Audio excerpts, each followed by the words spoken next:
Taiwan's new president took office, but protesters took to the streets.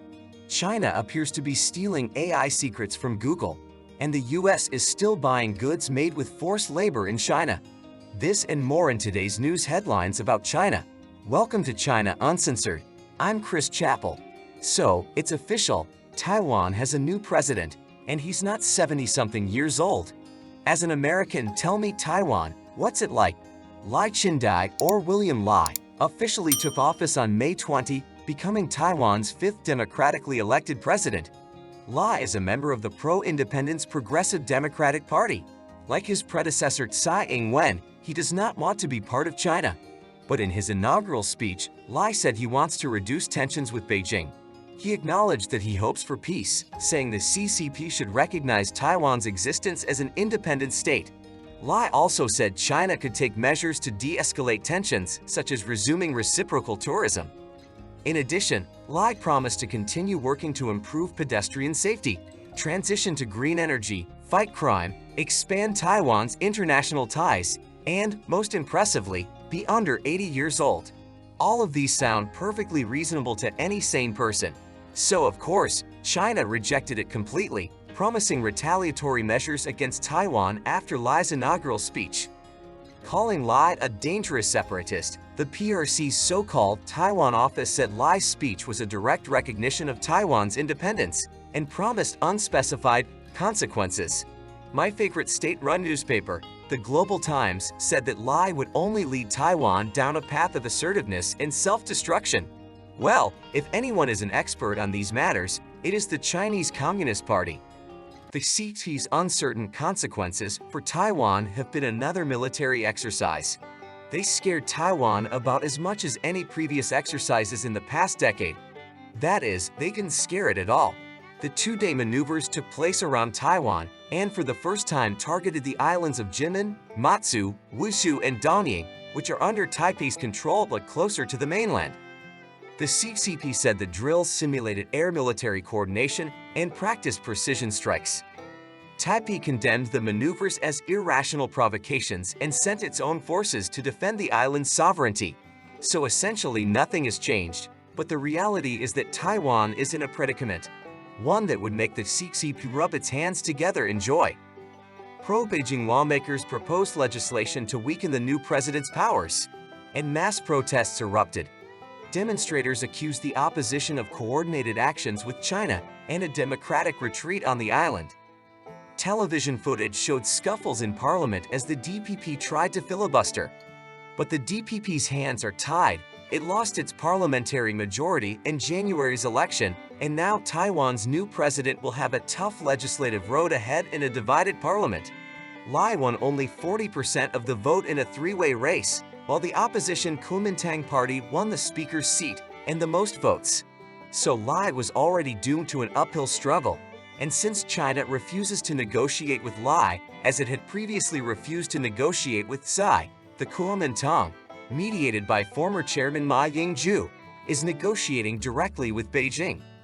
Yes, Taiwan has a steep climb ahead, but the CCP itself has enough problems of its own.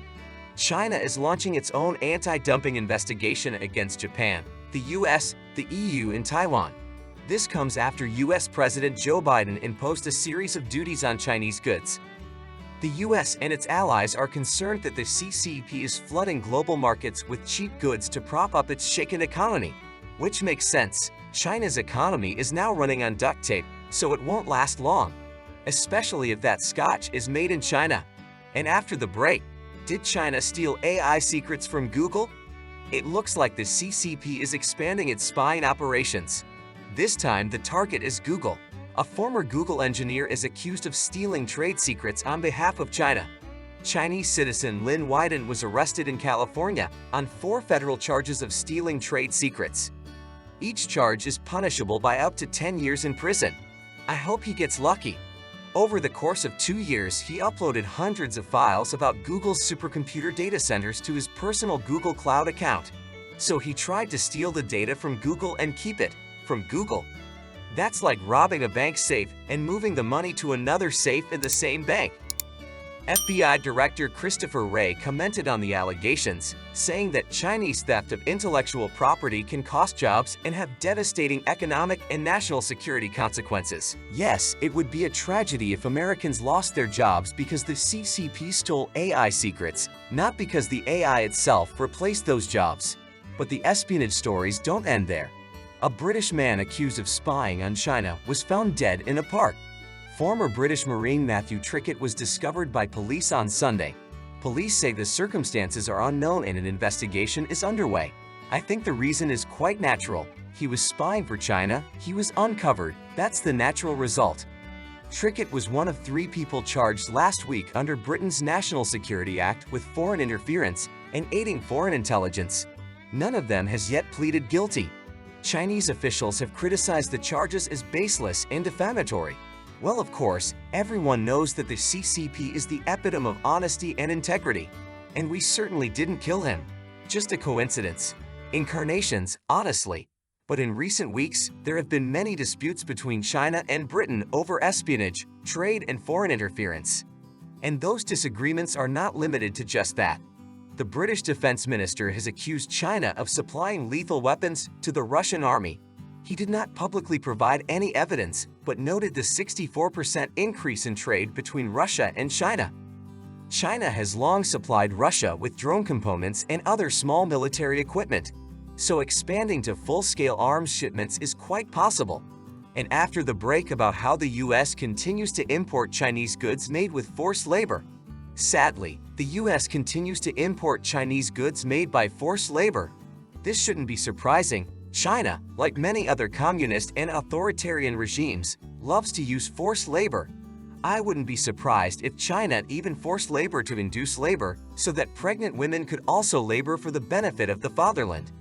Okay, that wasn't a good joke, but I was trying to make a joke about forced labor, so I'll have to live with it. Forced labor is a phenomenon that is hard to keep track of.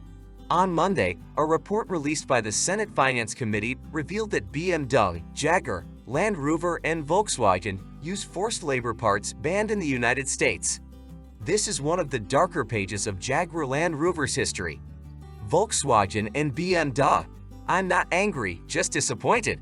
Again, the report was worked on for 2 years by Democrats on the committee.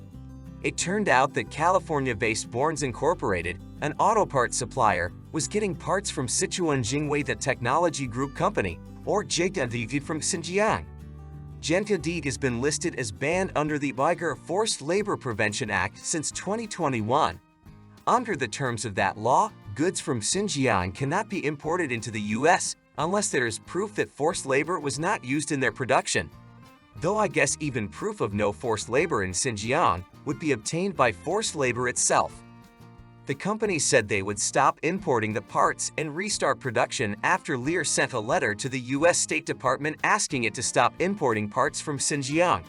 Lear also informed all 3 companies about the history of these banned auto parts. And Volkswagen and BMW added, just don't dig into our history. And don't forget, the CCP is not only targeting Uyghurs, but the Tibetans too. We already knew this, but now we know even more details. A new Human Rights Watch report has revealed that China is accelerating a program to forcibly relocate rural Tibetans, including pastoralists, to cities.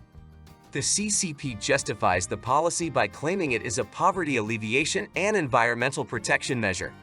China also claims it is a voluntary program. Yes, completely voluntary. They are perfectly free to opt out and voluntarily disappear against their will, out of the goodness of their hearts.